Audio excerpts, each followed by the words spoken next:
जय श्री कृष्ण। नमस्कार दोस्तों, स्वागत है आप सभी का हमारे चैनल भक्ति ज्ञान में। दोस्तों, आज मैं आपको यम द्वितीया की कहानी सुना रहा हूँ। एक बार युधिष्ठिर जी भीष्म जी से बोले, हे पितामह, आपकी कृपा से मैंने धर्म शास्त्र सुने, परंतु यम द्वितीया का क्या पुण्य है, क्या फल है, यह मैं सुनना चाहता हूँ। आप कृपा करके मुझे विस्तार पूर्वक कहिए। भीष्म जी बोले, तूने अच्छी बात पूछी। मैं एक उत्तम व्रत को विस्तार पूर्वक बताता हूँ। कार्तिक मास के उजले और चैत्र के अंधेरे की पक्ष जो द्वितीया होती है, वह यम द्वितीया कहलाती है। युधिष्ठिर जी बोले, उस कार्तिक के उजले पक्ष की द्वितीया में किसका पूजन करना चाहिए और चैत्र महीने में यह व्रत कैसे हो, इसमें किसका पूजन करें? भीष्म जी बोले, हे युधिष्ठिर, प्राण संबंधी कथा कहता हूँ, इसमें संशय नहीं कि इस कथा को सुनकर प्राणी सब पापों से छूट जाता है। सतयुग में नारायण भगवान से, जिनकी नाभि में कमल है, उससे 4 मुंह वाले ब्रह्मा जी उत्पन्न हुए, जिनसे वेद वेदता भगवान ने चारों वेद कहे। नारायण बोले, हे ब्रह्मा जी, आप सबकी तुरीय अवस्था, रूप और योगियों की गति हो। मेरी आज्ञा से संपूर्ण जगत को शीघ्र रचो। हरि के ऐसे वचन सुनकर हर्ष से प्रफुल्लित हुए ब्रह्मा जी ने मुख से ब्राह्मणों को, बाहुओं से क्षत्रियों को, जंगाओं से वैश्यों को और पैरों से शूद्रों को उत्पन्न किया।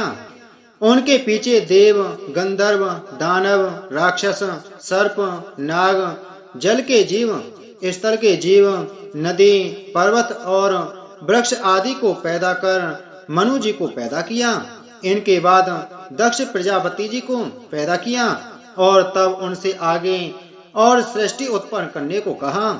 दक्ष प्रजापति जी से 60 कन्याएं उत्पन्न हुई, जिनमें से 10 धर्मराज को, 13 कश्यप को और 27 चंद्रमा को दी।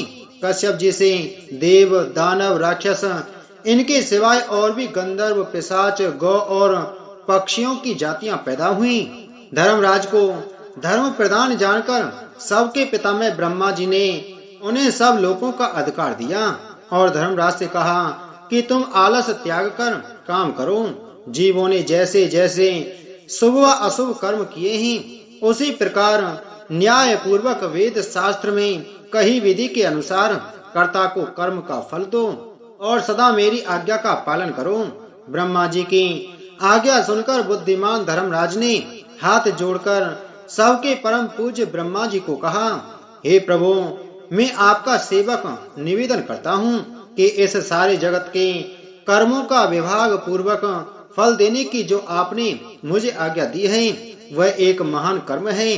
आपकी आज्ञा सिरोधार्य कर मैं यह काम करूँगा, जिससे कि कर्ताओं को फल मिलेगा, परंतु पूरी सृष्टि में जीव और उनके देव भी अनंत हैं। देश काल, ज्ञात अज्ञात आदि वेदों से कर्म भी अनंत हैं। उनमें कर्ता ने कितने किए, कितने भोगे, कितने शेष हैं और कैसा उनका भोग है, तथा इन कर्मों के भी मुख्य व गौण भेद से अनेक हो जाते हैं। एवं कर्ता ने कैसे किया, स्वयं किया या दूसरे की प्रेरणा से किया, आदि कर्म चक्र महागहन है।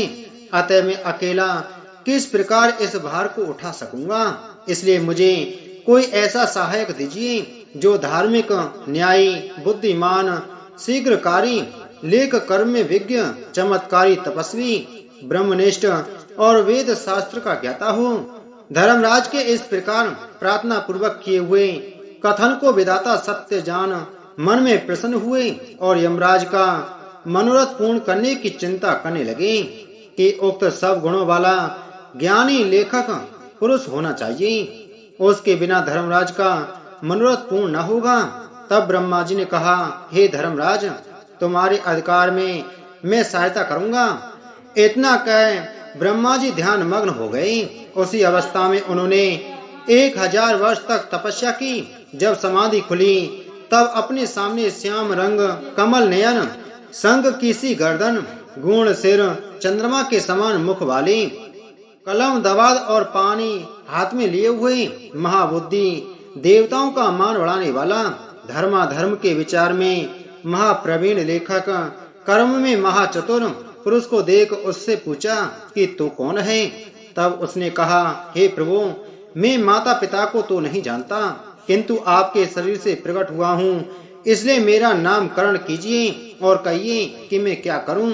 ब्रह्मा जी ने उस पुरुष के वचन सुन अपने हृदय से उत्पन्न हुए उस पुरुष को हंसकर कहा, तू मेरी काया से प्रकट हुआ है, इससे मेरी काया में तुम्हारी स्थिति है, इसलिए तुम्हारा नाम कायस्थ चित्रगुप्त है।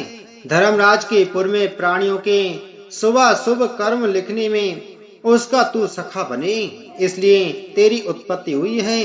ब्रह्मा जी ने चित्रगुप्त से यह कहकर धर्मराज से कहा, हे धर्मराज, यह उत्तम लेखक तुझको मैंने दिया है, जो संसार में सब कर्म सूत्र की मर्यादा पालने के लिए है।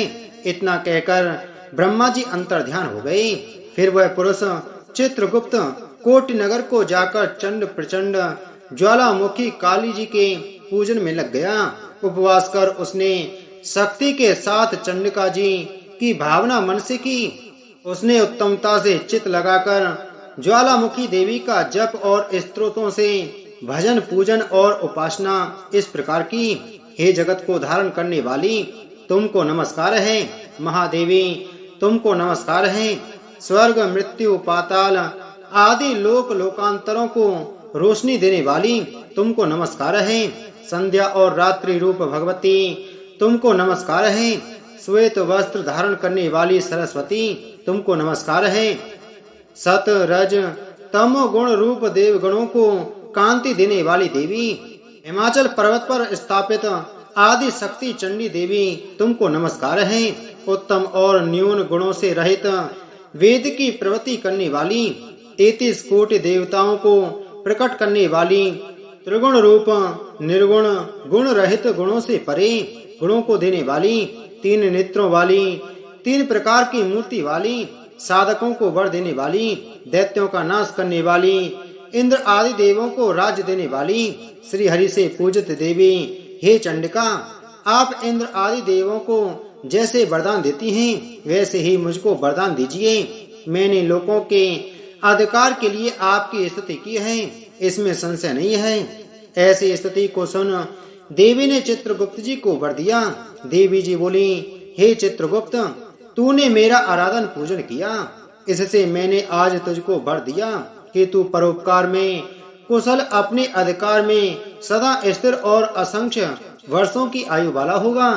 यह वर देकर दुर्गा देवी जी अंतर्ध्यान हो गईं। उसके बाद चित्रगुप्त धर्मराज के साथ उनके स्थान पर गए और वे आराधना करने योग्य अपने आसन पर स्थित हुए। उसी समय ऋषियों में उत्तम ऋषि सुशर्मा, जिनको संतान की चाहना थी, ने ब्रह्मा जी का आराधन किया। तब ब्रह्मा जी ने प्रसन्नता से इसकी इरावती नाम की कन्या को पाकर चित्रगुप्त के साथ उसका विवाह किया। उस कन्या से चित्रगुप्त के 8 पुत्र उत्पन्न हुए, जिनके नाम ये हैं: चारु, सुचारु, चित्र, मतिमान, हिमवान, चित्रचारु, अरुण और 8वां अतीन्द्रिय। दूसरी जो मनु की कन्या दक्षिणा चित्रगुप्त से ब्याही गई, उसके 4 पुत्र हुए, उनके भी नाम सुनो: भानु, विभानु, विश्वभानु और वीर्यवान। चित्रगुप्त के ये 12 पुत्र विख्यात हुए और पृथ्वी तल पर विचरे। उनमें से चारों मथुरा जी को गए और वहां रहने से मथुरा हुए। हे राजन, सुचारु गौड़ बंगाल को गए, इससे वे गौड़ हुए। चित्रभट्ट नदी के पास के नगर को गए, इससे वे भट्ट नागर कहलाए। श्रीवास नगर में भानु बसे, इससे वे श्रीवास्तव कहलाए। हिमवान अम्मा दुर्गा जी की आराधना कर अम्मा नगर में ठहरे, इससे वे अम्बष्ट कहलाए। सकसेन नगर में अपनी भार्या के साथ मति मान गए, इससे वे सूर्य ध्वज कहलाए और अनेक स्थानों में वसे अनेक जाति कहलाए। उस समय पृथ्वी पर एक राजा जिसका नाम सौदास था, सौराष्ट्र नगर में उत्पन्न हुआ। वह महापापी, पराया धन चुराने वाला, पराई स्त्रियों में आसक्त, महाअभिमानी, चुगलखोर और पाप कर्म करने वाला था। हे राजन, जन्म से लेकर सारी आयु पर्यंत उसने कुछ भी धर्म नहीं किया। किसी समय वह राजा अपनी सेना लेकर उस वन में, जहाँ बहुत हिरण आदि जीव रहते थे, शिकार खेलने गया। वहां उसने निरंतर व्रत करते हुए एक ब्राह्मण को देखा। वह ब्राह्मण चित्रगुप्त और यमराज जी का पूजन कर रहा था। यम द्वितीया का दिन था। राजा ने पूछा, महाराज आप क्या कर रहे हैं? ब्राह्मण ने यम द्वितीया व्रत कह सुनाया। यह व्रत सुन कर राजा ने वही उसी दिन कार्तिक के महीने में शुक्ल पक्ष की द्वितीया को धूप तथा दीप आदि सामग्री से चित्रगुप्त जी के साथ धर्मराज जी का पूजन किया। व्रत करके उसके बाद वह अपने घर में आया। कुछ दिन पीछे उसके मन को विस्मरण हुआ और वह व्रत भूल गया। याद आने पर उसने फिर से व्रत किया। समयोपरांत काल संयोग से वह राजा सौदास मर गया। यमदूतों ने उसे दृढ़ता से बांधकर यमराज जी के सामने पहुंचाया। यमराज जी ने उस घबराते हुए मन वाले राजा को अपने दूतों से पिटते हुए देखा तो चित्रगुप्त जी से पूछा कि इस राजा ने क्या कर्म किया। उस समय धर्मराज जी का वचन सुन चित्रगुप्त जी बोले, इसने बहुत ही दुष्कर्म किए हैं, परंतु देवयोग से एक व्रत किया जो कार्तिक के शुक्ल पक्ष में यम द्वितीया होती है। उस दिन आपका और मेरा गंध चंदन फूल आदि सामग्री से एक बार भोजन के नियम से और रात्रि में जागने से पूजन किया। हे देव, हे महाराज, इस कारण से यह राजा नरक में डालने योग्य नहीं है। चित्रगुप्त जी के ऐसा कहने से धर्मराज जी ने उसे छुड़ा दिया और वह इस यम द्वितीया के व्रत के प्रभाव से उत्तम गति को प्राप्त हुआ। ऐसा सुनकर राजा युधिष्ठिर भीष्म से बोले, हे पितामह, इस व्रत में मनुष्यों को धर्मराज और चित्रगुप्त जी का पूजन कैसे करना चाहिए, सो मुझे कहिए। भीष्म जी बोले, यम द्वितीया के विधान को सुनो। एक पवित्र स्थान पर धर्मराज और चित्रगुप्त जी की मूर्ति बनाए और उनकी पूजा की कल्पना करें। वहां उन दोनों की प्रतिष्ठा कर 16 प्रकार व 5 प्रकार की सामग्री से श्रद्धा भक्ति युक्त नाना प्रकार के पकवानों, लड्डुओं, फल फूल, पान तथा दक्षिणा आदि सामग्रियों से धर्मराज जी और चित्रगुप्त जी का पूजन करना चाहिए। पीछे बारंबार नमस्कार करें। हे धर्मराज जी, आपको नमस्कार है। हे चित्रगुप्त जी, आपको नमस्कार है। पुत्र दीजिए, धन दीजिए, सब मनोरथों को पूरे कर दीजिए। इस प्रकार चित्रगुप्त जी के साथ श्री धर्मराज जी का पूजन कर विधि से दवात और कलम की पूजा करें। चंदन, कपूर, अगर और नैवेद्य, पान, दक्षिणा आदि सामग्रियों से पूजन करें और कथा सुने। बहन के घर भोजन कर उसके लिए धन आदि पदार्थ दें। इस प्रकार भक्ति के साथ यम द्वितीया का व्रत करने वाला पुत्रों से युक्त होता है और मनोवांछित फलों को पाता है। बोलो चित्रगुप्त महाराज की जय।